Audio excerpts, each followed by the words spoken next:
Hey, welcome to Web3 Weekly with your host, Blockstar Technology. Let's go.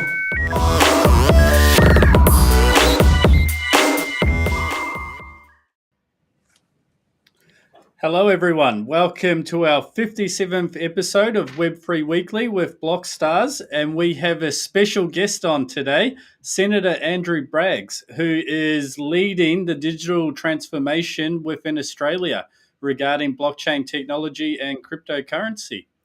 Thank you for jumping on, Andrew.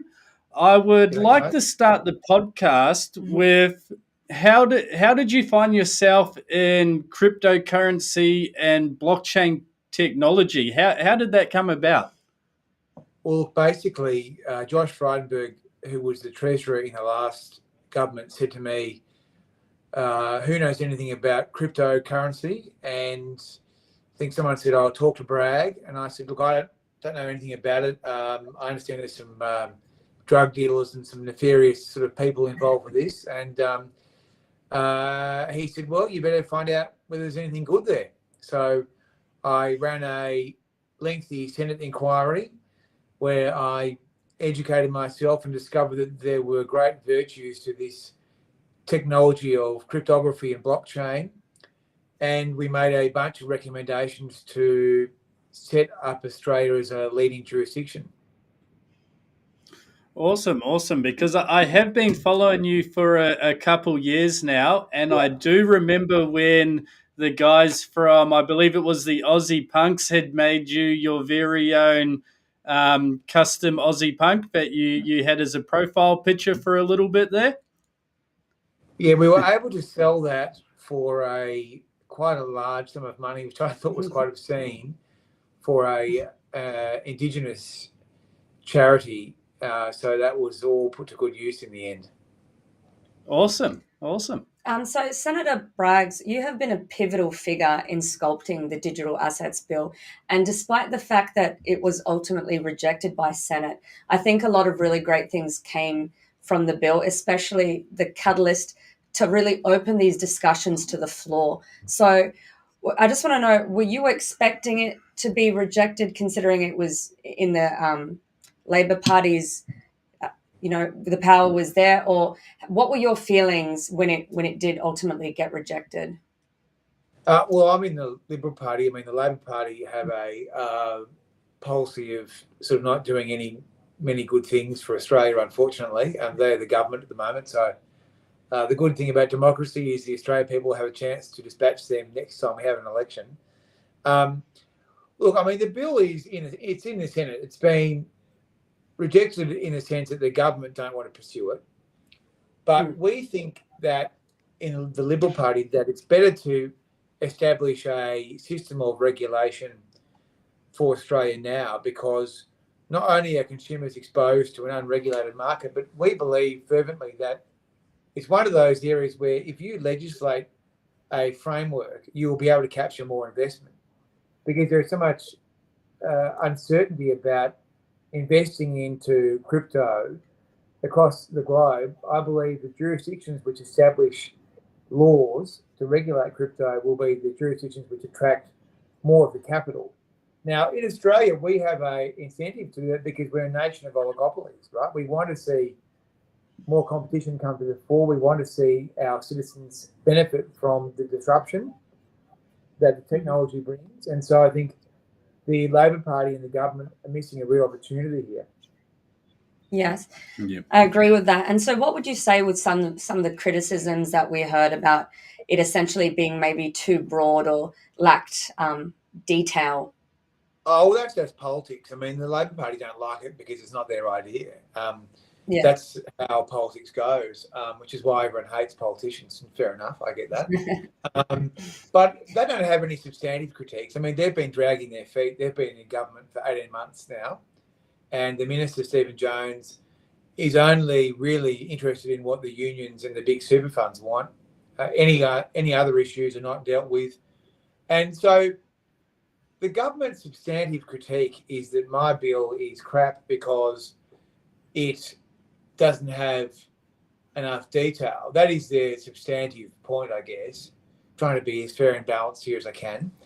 But I would say to that the bill does create a framework for consumer protection. It requires people to have a license if they want to run an exchange or a brokerage, a broker style operation.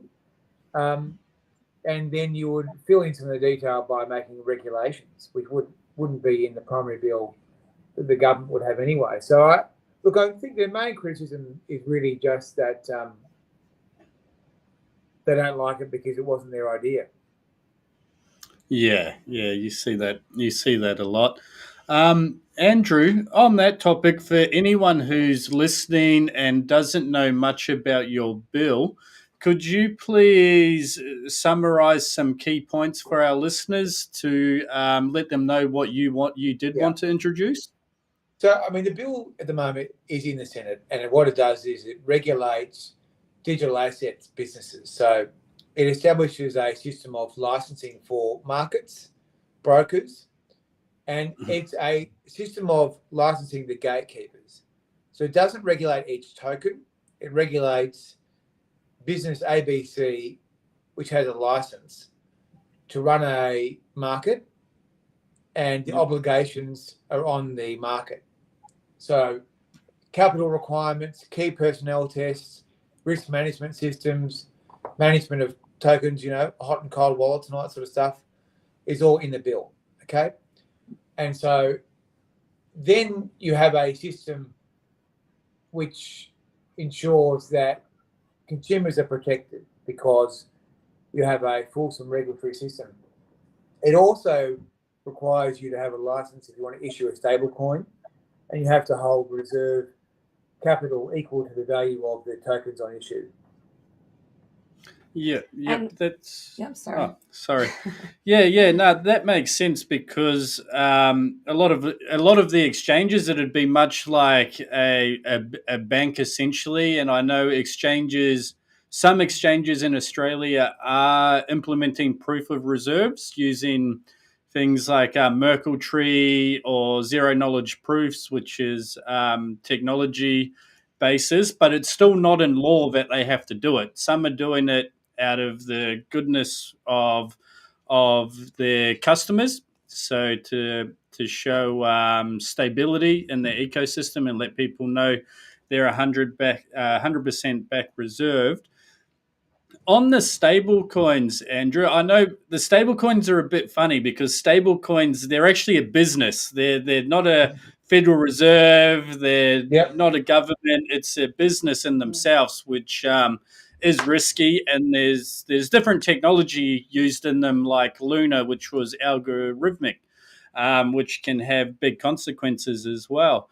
But would we be looking at, like, I know you said 100% backed on stable coins, but would you be thinking more of fractionalized banking? Like in our banking sector at the moment, if the bank has $1,000, they can loan out, I think it's about 30,000. Is that something that could work in stable coins, or that would be a hard no? I mean, the question would be, can you get a cash equivalent, or can you find a way to ensure that consumers have a reasonable level of protection? And I think the question is whether that is viable. I mean, what you don't want to do is to lock everything in stone. And I want to give you an example here. So when the Corporations Act was enacted over 20 years ago, we had a requirement for company documents to be executed with a actual pen, right? So wet signature. Now, within about 5 years, that was seen to have major problems because people couldn't execute documents electronically.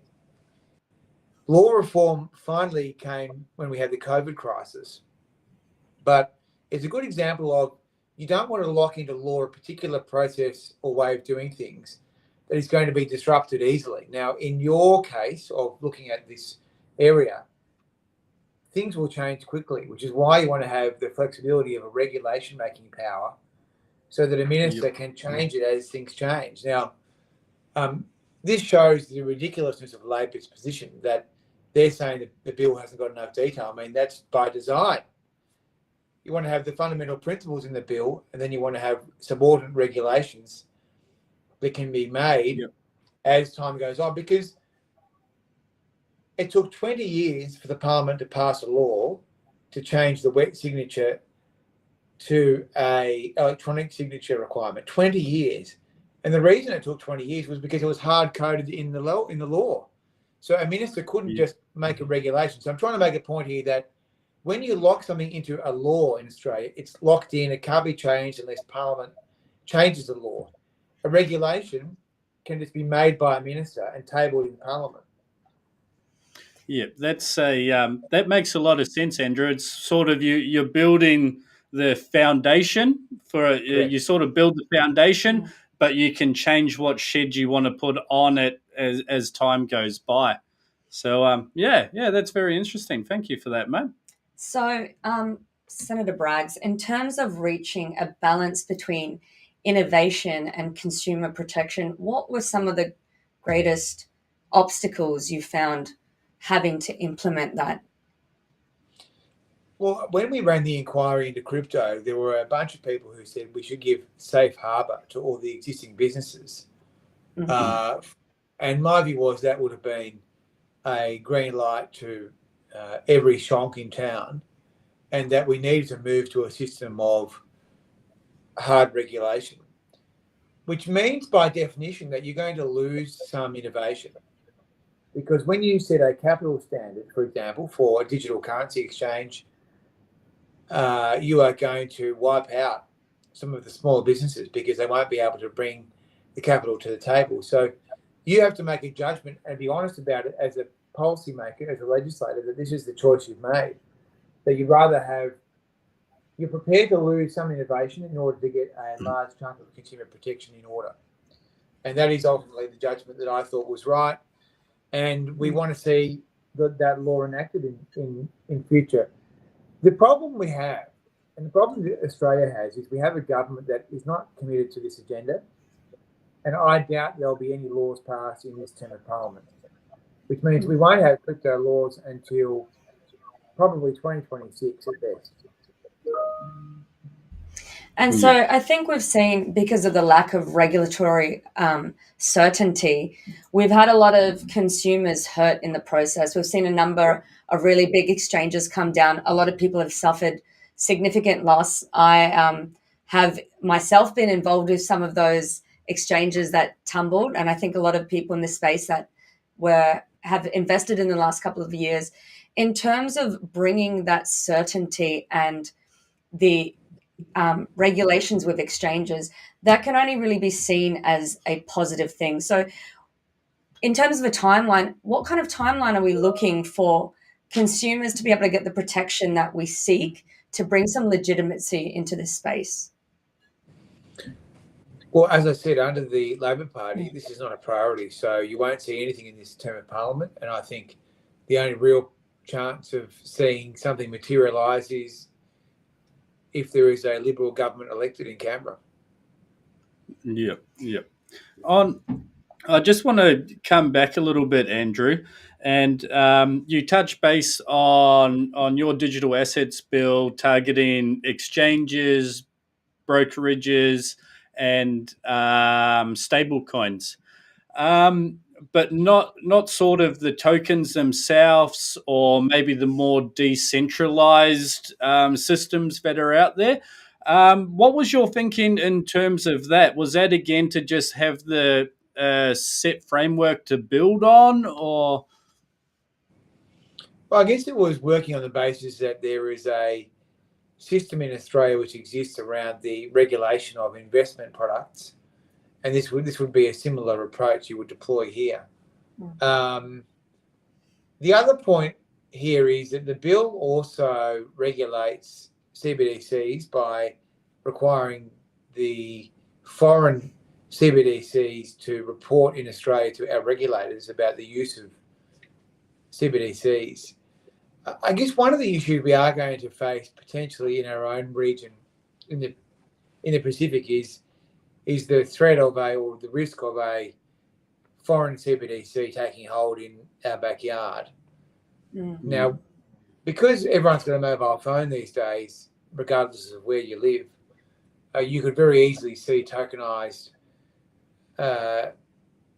initiatives on a mobile phone replace the existing currencies of the Pacific, and that could have all sorts of geopolitical and economic implications for Australia.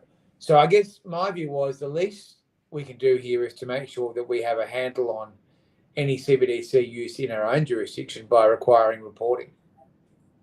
Yeah, and we did see that with Facebook when I believe they wanted to create their Libra token, and with them having over, I believe, 4 billion users, the government over there was very worried of letting them create their own currency system with that many users all around the world as well.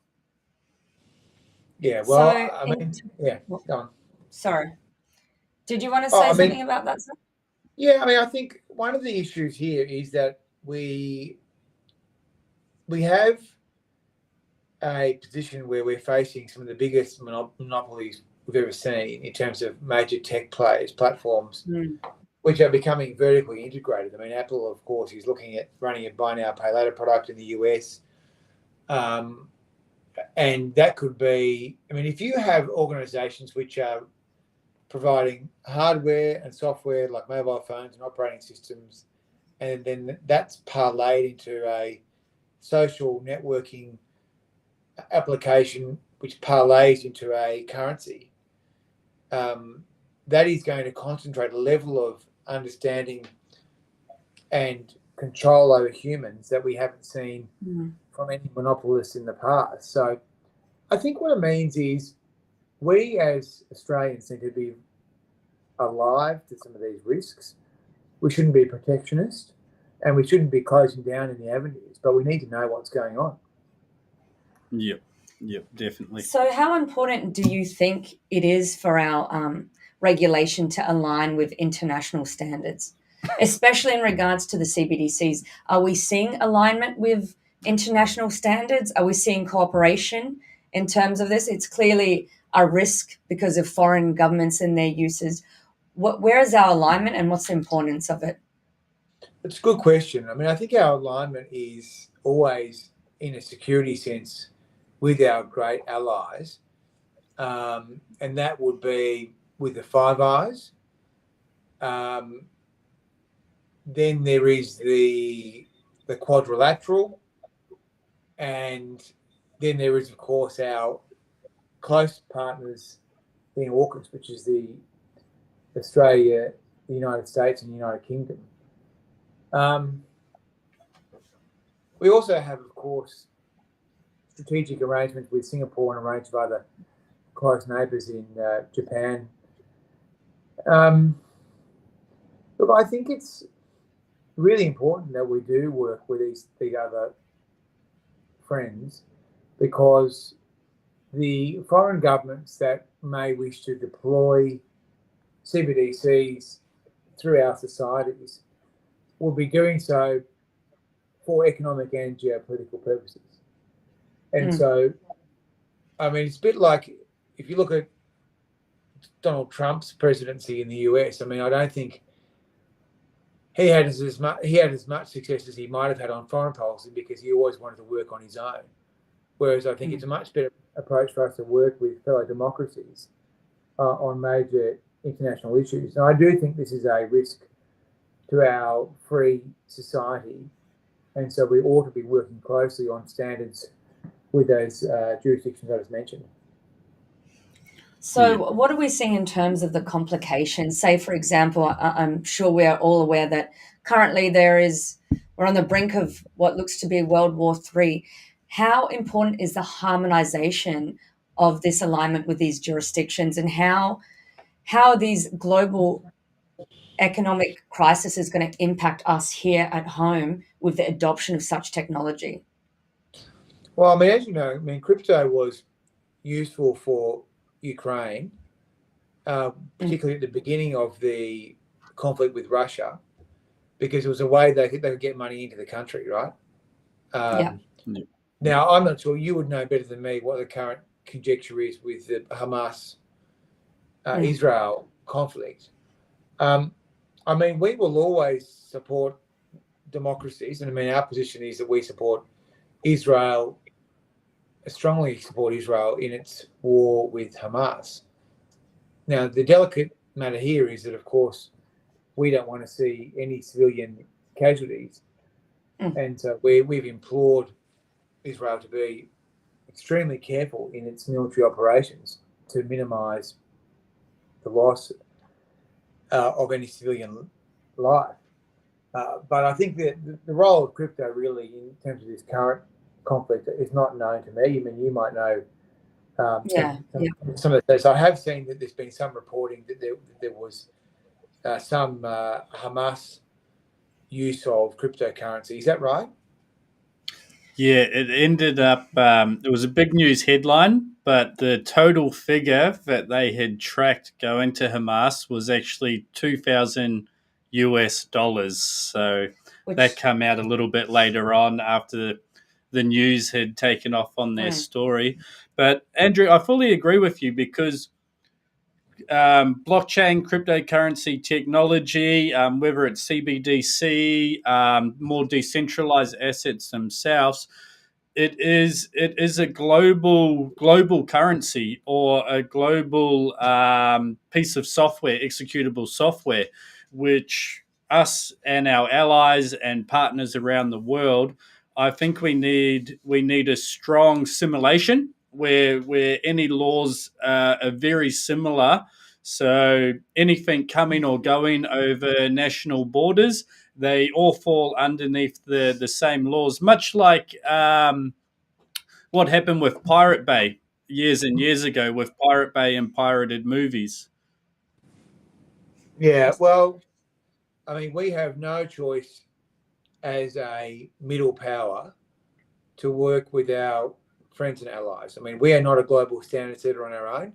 Having said that, we have, of course, established world-leading standards in the past in relation to the management of big tech. We passed media bargaining laws which required big tech companies to pay for journalism, right?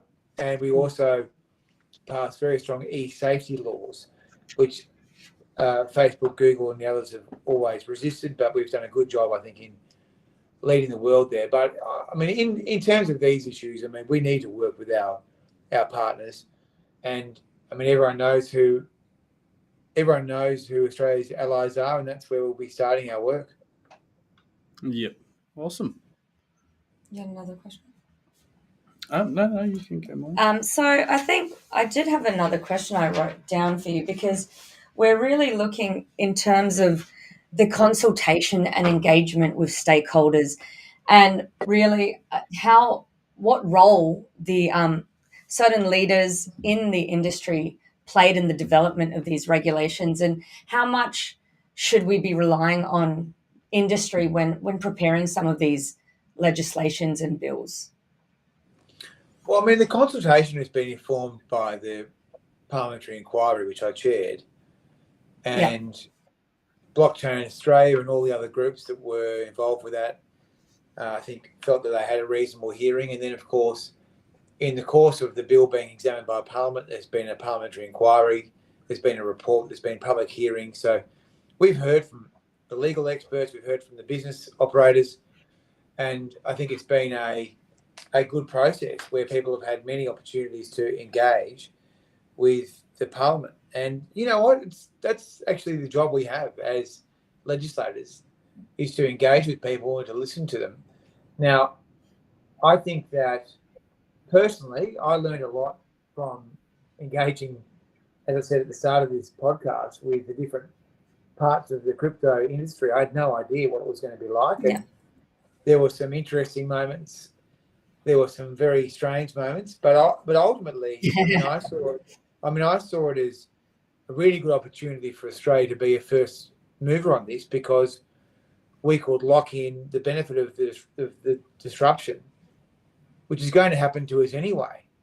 So, I mean, the idea that we're going to be, I mean, I think the theme of this podcast keeps on coming back to me, that Australia is not going to be immune from global technology changes. And the question is, can we benefit from it or will it control us? and cause us negative consequences because we haven't been prepared for it. Yeah. And the thing is, this technology continues to advance so much. We are still at the early stages of the different types of use cases of blockchain technology. It's not all cryptocurrency. And as society continues to use it more and more, we're discovering really great alternatives by using blockchain technology. Say in 5 years' time, where do you really see this technology, or where would you like to see this technology here in Australia? Well, my interest is seeing Australians get access to better products, new ideas at lower prices. And that is the objective that I have. So if people can get a cheaper mortgage, if people can get a better value financial product, whether it be a savings account or a superannuation fund or something, that would be really valuable. I'm also very attracted to this use case of where people can engage in international funds transfers without having to give all their money to a bank. I mean, I think it's there are so many attractive use cases. I've also been attracted to the idea of tokenization of carbon emission reduction units, carbon credits, and because we know how important it is that we decarbonise. And giving people exposure to that, I think, is really quite a sexy proposition. So I think that there are so many use cases. I mean, it's not really my role to tell the market what to do. That's not the sort of country we have here, thank God. But these use cases are great, but I think that they're more likely to materialise if we can bed down some sort of infrastructure here. And that's why I'm urging my parliamentary colleagues across the board to vote for my bill. Yeah. Well, and sorry, Charlie. Sorry, Maureen. And Andrew, I know we're a development house as well, and we see a lot of these really interesting ideas would really help people out. So some of these ideas that come to us to be built would be amazing if they got implemented and the laws had caught up to what they want to do. But unfortunately, with the uncertainty, we have a few lawyers we work with in digital assets that we forward them to talk about, and a lot of it sort of ends up coming under securities or whatever that may be. But it's a shame that we're looking at having to wait till 2026 to be able to create these laws, get them passed, and get this awesome technology introduced to mainstream, normal, everyday use cases. Which is the big one at the moment. Is I've been hearing a lot on the tokenization of carbon credits. There is a lot of projects out there looking at building that and introducing that, but also real world assets as well is a big one.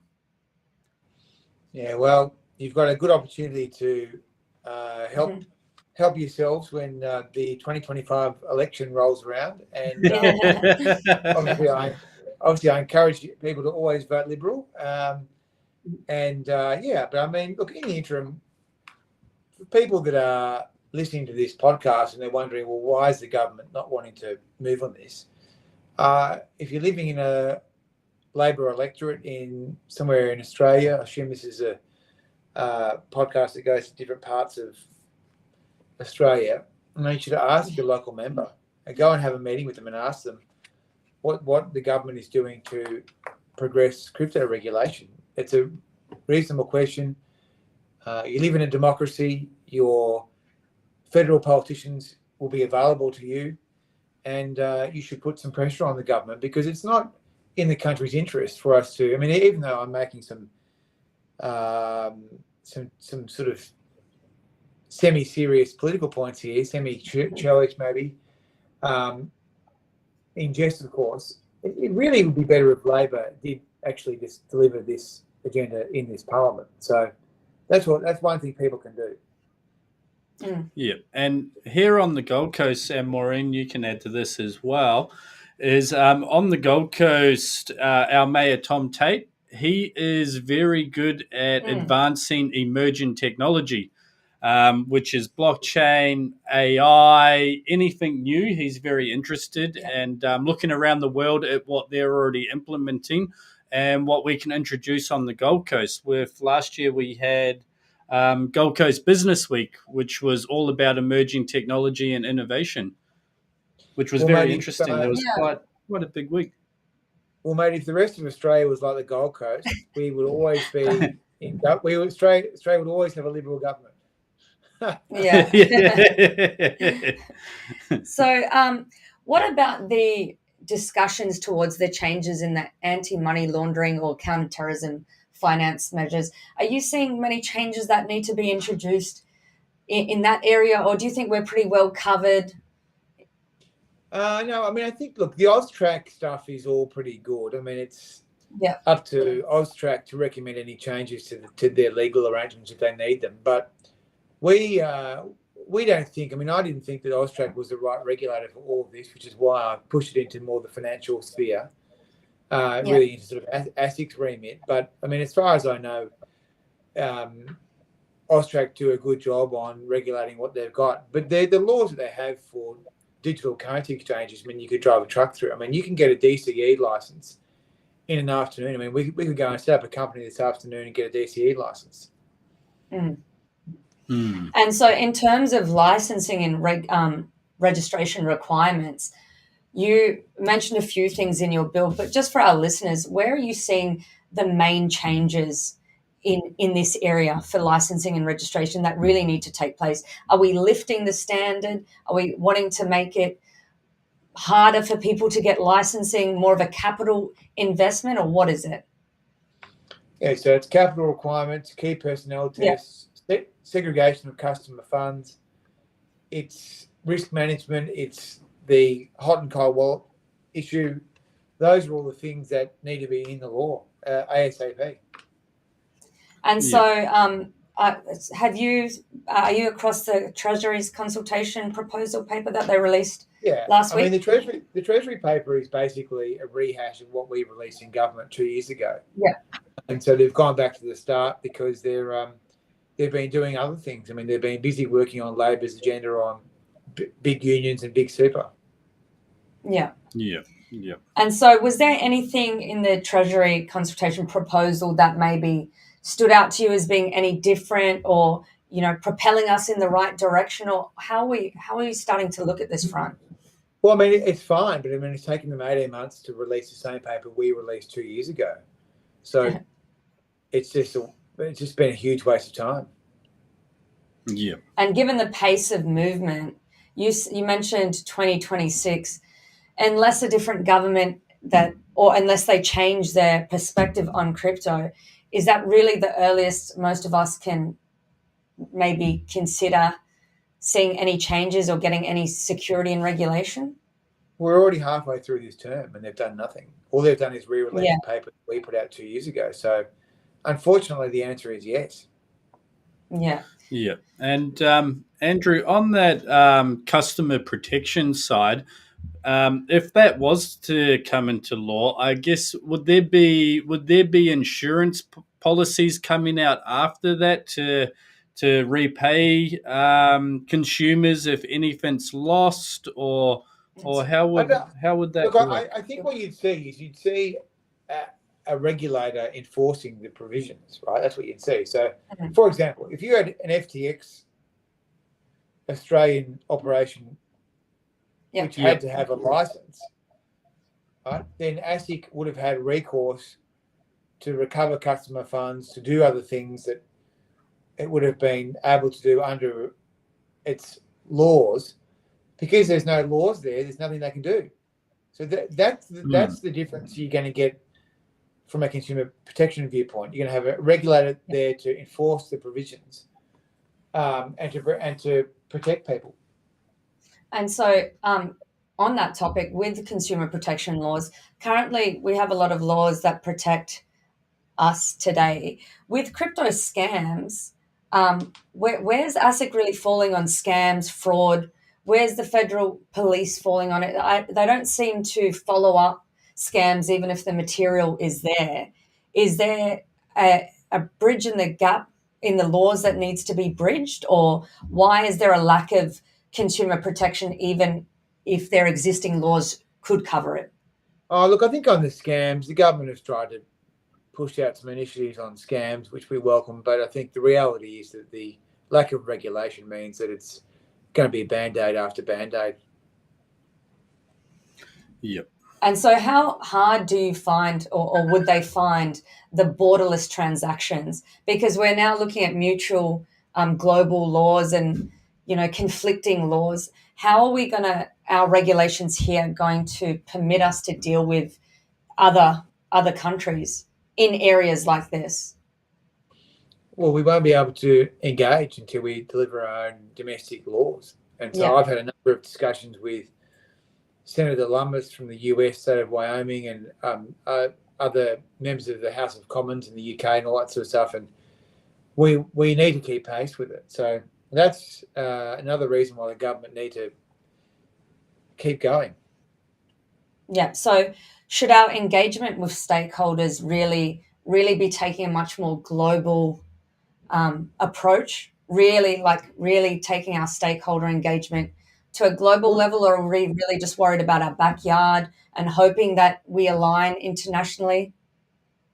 We can't do anything yet because we haven't done any of the work domestically. I mean, they can have a few discussions maybe at some of their time wasting international forum meetings. But I mean, I just see it's all hot air until we actually deliver something domestically. Yeah, and on that one, Andrew, with the CBDCs, is it more? Are the governments like the Australian government pushing CBDCs, or is it more like the No. Reserve Bank or the Big Four? Who is there? That's a great question. Yeah. I don't think anyone's pushing it. I mean, the RBA are doing a review, which is looking at retail use cases. I think they're doing that just to determine whether there's any, as I say, retail benefits of having one. But they're not looking at any of the geopolitical issues. I asked them to send estimates last week. So, yeah, I mean, let's see. I mean, they're working with a university to do a report, so we'll see what it says. We're hearing a lot of stuff globally on CBDCs. Like, I think last week the European Union made a comment wanting to roll them out, but then we were also hearing that a lot of states in the US have decided to push back and ban CBDCs. So I think there's a lot of divide globally, and a lot more research and work needs to go into the real potential risk. And I know a lot of people sort of get upset when I bring CBDCs up and the potential risk, but I feel as though we still really need to consider this stuff because, like you said, the risk of other countries' currency coming in and sort of really affecting our economy here is serious. And the fact that it's programmable money that can be programmed in different ways is another big consideration. So just seeing that the world is still out on the topic, like what sort of comfort does that bring us here in Australia for the uses of CBDCs? Well, I mean, I think that the risks of CBDCs are very great, and it could be a huge concentration of power in the state, and so that's why I'm very sceptical about them. And my only hope is that the government is getting its agencies to do a lot of exploratory work on it to make sure that the Commonwealth government is prepared. Which is why I included the reporting mechanism in my own bill, because I thought that was the best way to capture any domestic activity. Yeah, and I'm much like that. I can see the risks with a CBDC depending on who's in power in many years to come with programmable money. I can see the benefits of having programmable money as well. So I'm sort of 50-50 on my side. But Andrew, I'm not too sure, but how would you? I would picture a CBDC as a wrapper. So if CBDC was programmed in America under their laws and legislations, regulations, when someone transfers that to Australia, it would get wrapped into an Australian version of that CBD under our laws, legislation, and regulations, and vice versa. As it was going through different CBDC currencies, the actual laws would be encoded in each country's legislation laws, and they would get wrapped into that asset as such. Look, I mean, you'd know more about the detail here than me, but I mean, we would want to have equivalence and recognition of systems with our partners and allies, which means that the further we can develop our own laws, the better we're going to be about shaping the global standard, particularly the standard amongst the call it the Five Eyes quadrilateral / G20 sort of group. Yeah. Yep. So, and go Maureen, I was saying I'm conscious of the time. You go. I was just about to say, Andrew, we're coming up to the end of the podcast, and I know you're a busy man. You've got a lot on your plate. I just wanted to finish my question on: Do you own Bitcoin or other cryptocurrencies yourself? No, I don't. My pecuniary register is up to date, so you can feel free to go through that. But I decided that I wouldn't do it while I was running the review. But I'd be quite open to getting it through a managed fund or something like that. But for the time being, I am not invested in any digital assets directly.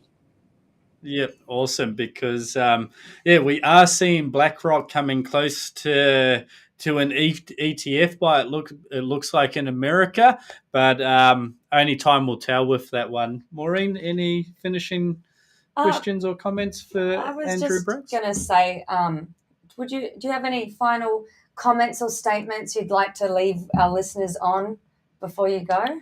And where they might be able to get in contact with you, mate? Well, I mean, as I say, the main thing people can do is go and meet with their local federal member of parliament and ask them how they're going with progressing laws that will help crypto in terms of protect people, but also incentivise investment in Australia. So that's one practical thing that all of the listeners can do. Thank you so much. And it has been an absolute pleasure to have you on the show today. Your insights have been very valuable, and we really appreciate your time. So, you got anything else you want to say? Yeah, no, that's fine. I know you can follow Senator Andrew Bragg on Facebook, LinkedIn. Not too sure where else, Andrew, but definitely check out his online presence. Thanks so much, Andrew. Thanks very much, guys. No worries. Thanks. Thank you. See you, mate. See you. Bye. Thanks for tuning in. We'll see you next week. Same time, same place. Subscribe.